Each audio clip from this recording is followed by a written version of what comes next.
Tomorrow is the sweetest lie you've ever believed. It whispers, "Don't worry, you can start later." But while you wait, your dreams are quietly dying. My friend, if you've ever said, "I'll do it tomorrow," this story is about you. And it will show you why tomorrow never comes.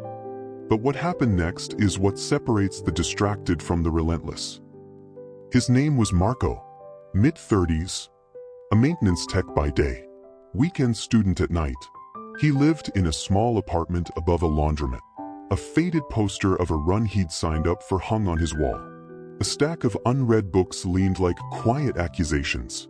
He wanted a better life, for his little sister, for himself, but the hours felt thin and the list endless. He was the kind of person who knew what to do. He just never began.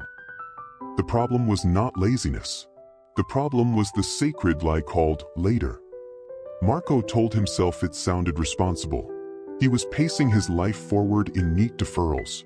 Projects, savings, apologies, all on credit to tomorrow. Each promise to himself was a weight he never lifted. Coffee kept him moving. Notifications kept him busy. The chair became a magnet. His plans lived as drafts in his head. The sound of his life was the hum of the fluorescent light and the soft rustle of unread lists. Nights became rehearsals for starting tomorrow. Mornings were for promising again. He missed the recital at his niece's school because he would go tomorrow. He watched another friend land a small business contract because the friend started today. The promotion he wanted at work slipped to someone who showed up. Each time he told tomorrow, the world moved a little farther from him. The taste of regret sat metallic on his tongue. He felt smaller. There was a constant pressure behind his ribs, like a chair pressing into his chest. He began to believe he was waiting for permission the world would never give. Then came the thunder, not from the sky, but from a single hard night when the laundromat below flooded. Pipes burst. Water tunneled down through the ceiling into his bedroom. Papers floated. The poster curled like a dying leaf. Everything that could be delayed broke at once. He stood barefoot in cold water and watched his stacks of tomorrows spread across the floor like debris. The crisis was brutal and immediate. It was the universe refusing to let him schedule his life. An old neighbor, Pilar, knocked on his door with a flashlight and 2 hot cups of coffee. She was in her 60s, hands calloused from a life of cooking for a growing family. She had seen Marco's tomorrows stack up in the stairwell like junk mail. She didn't scold. She handed him coffee and said, "You can spend your life waiting for a tomorrow that may never need you. Or you can start with the 5 minutes you have now." She did not give him a plan. She gave him a rule: begin where you are. Begin small. Begin now. That was the tilt. The small seismic shift. The story's pivot felt almost trivial, a cup of coffee and a sentence. But in that moment Marco felt an island of clarity amid the flood. The loud thunder outside matched the thunder in his chest. He could either drown in the noise of delay, or fish out one small thing and stand with it. He wiped the water from a soggy notebook. He placed one page on the sink. He wrote a single line: "Call the bank." He made the call. Over the next weeks, he learned truths that were less about motivation and more like survival instructions. He spoke them into the small quiet of his kitchen. He taped one phrase to his mirror and another to the fridge. Each truth was short. Each truth hit like a bell. 1. Tomorrow is a thief. Take what you can today. 2. Start with 5 minutes. 5 becomes 50. 3. Small wins stack faster than perfect plans. 4. Remove one distraction. Close one tab. Turn off one ringtone. 5. Ritual beats mood. Decide the next small act, and do it the same way every time. 6. Sweat is a rewrite. Do something physical to change your mind. 7. Forgiveness frees motion. Forgive your past for its mistakes and move.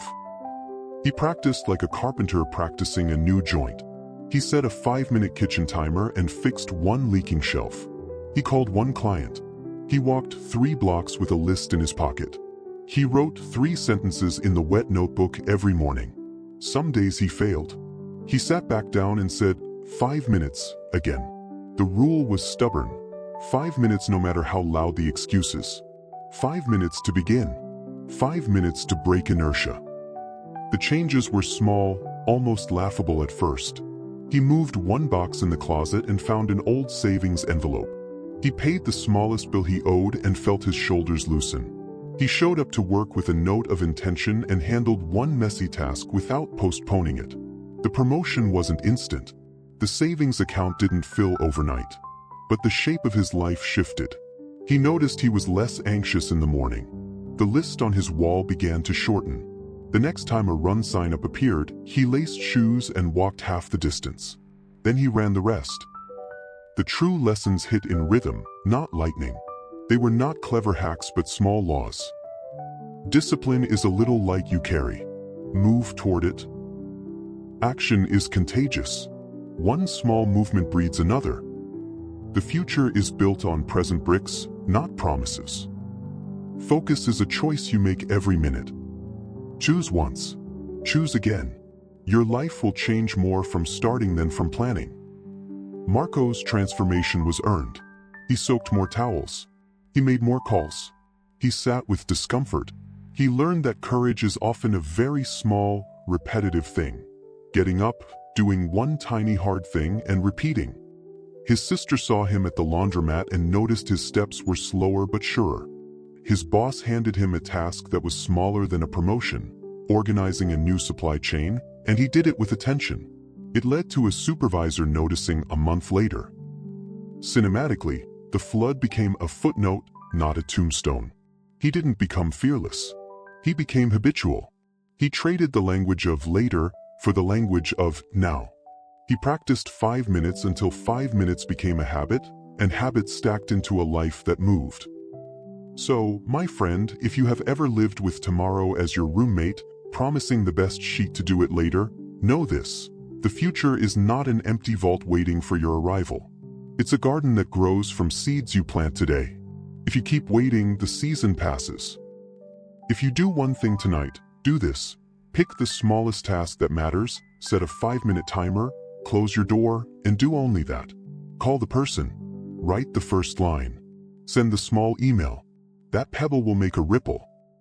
Like this video. Subscribe for more real and life-changing stories every day. And share this with someone who needs to hear. Start the 5 minutes. Tomorrow will follow.